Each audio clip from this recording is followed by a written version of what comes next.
Pengen tahu nggak sih gimana caranya kita mengelola keuangan sebagai pasangan? Yuk nonton video kita sampai selesai.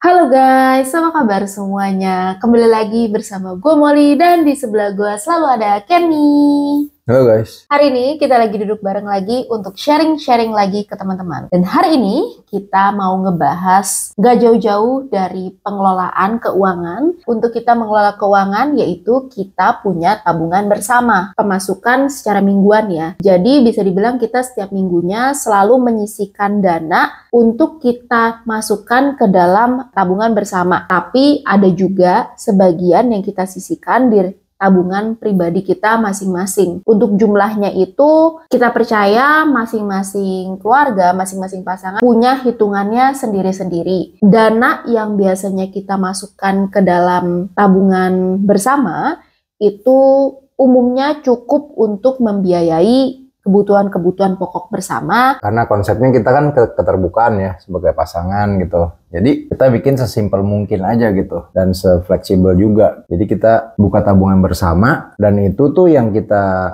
kumpulin untuk segala keperluan pokok. Misalnya sebagai untuk bayar sewa, makanan, transport, bills kayak listrik, air, telepon, internet, kayak gitu. Kita masukin semua di dalam tabungan bersama itu gitu loh. Dan semua direct debit, intinya adalah kita gunakan untuk segala kebutuhan pokok yang udah pasti gitu loh. Jadi kita udah pikirin, kita udah hitung, kira-kira tuh kita pengeluarannya per bulan. Jadi kita masukin alokasiin di situ gitu. Dan juga kita masukin alokasi tabungan bersama. Misalnya kalau kita mau pergi jalan-jalan, ada emergency atau apapun itu kita juga masukin di situ. Nah, jadi sisanya kita masukin ke tabungan pribadi atau juga itu jadi tabungan pribadi kita sendiri. Dan ini tuh kita treat kayak petty cash aja gitu. Intinya segala perputaran keuangan kita itu ya penuh keterbukaan gitu. Yang kita sisihkan itu ke tabungan kita ya benar-benar jumlahnya sangat kecil. Bisa dibilang hampir nggak pernah kita gunakan.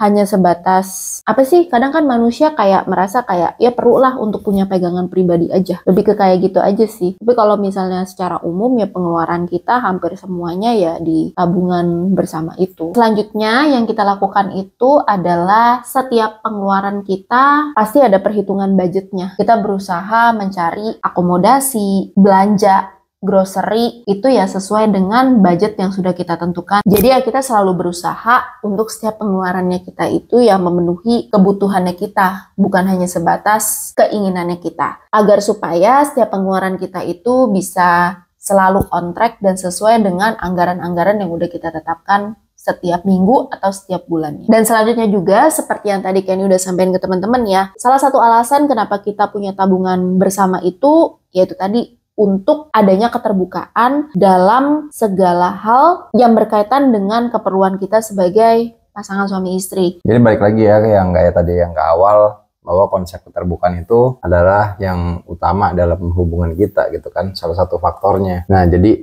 itulah kenapa kita punya tabungan bersama untuk lebih gampang aja gitu loh. Jadi punya akses sama-sama, kita bisa lihat segalanya bareng-bareng gitu kan. Kita bisa kombinasikan penghasilan kita berdua dan kita bisa lihat gitu kan dari situ, dan kita juga bisa lihat segala macam pengeluaran kita di situ. Nah, tapi di samping itu kita juga tahu gitu loh, dari awal kita juga terbuka. Di tabungan kita tuh ada berapa, tabungan ini maksudnya yang tabungan pribadi ya. Dengan berjalannya waktu kita mungkin prioritas kita akan berbeda, kebutuhan kita akan berbeda gitu. Jadi kita harus selalu bisa adjust ini gitu loh. Untuk adjust kayak misalnya jumlah-jumlahnya aja atau enggak untuk keperluannya aja. Karena dari awal kita udah komitmen gitu ya, bahwa sebagian besar kita masukin di tabungan bersama untuk lebih gampang aja gitu. Jadi kita nggak usah sering-sering kayak adjust atau enggak kita harus hitung lagi budgetnya berapa segala macem. Nah, kita menghindari hal-hal ribet kayak gitulah. Makanya kenapa kita masukin aja semua sebagian besar di tabungan bersama gitu loh. Bahkan kalau kita misalnya butuh uang itu, kita bisa dari petty cash yang udah kita kumpulin, ya kita bisa transfer balik ke tabungan bersama kita. Oke teman-teman, segitu aja sharingan kita hari ini. Boleh dong drop di komen video kita. Gimana pendapat kalian tentang video sharingan kita hari ini? Setuju nggak sih teman-teman sama pendapat kita? Thank you teman-teman udah nonton video kita hari ini. Sampai berjumpa di video-video kita selanjutnya. Bye! Bye-bye.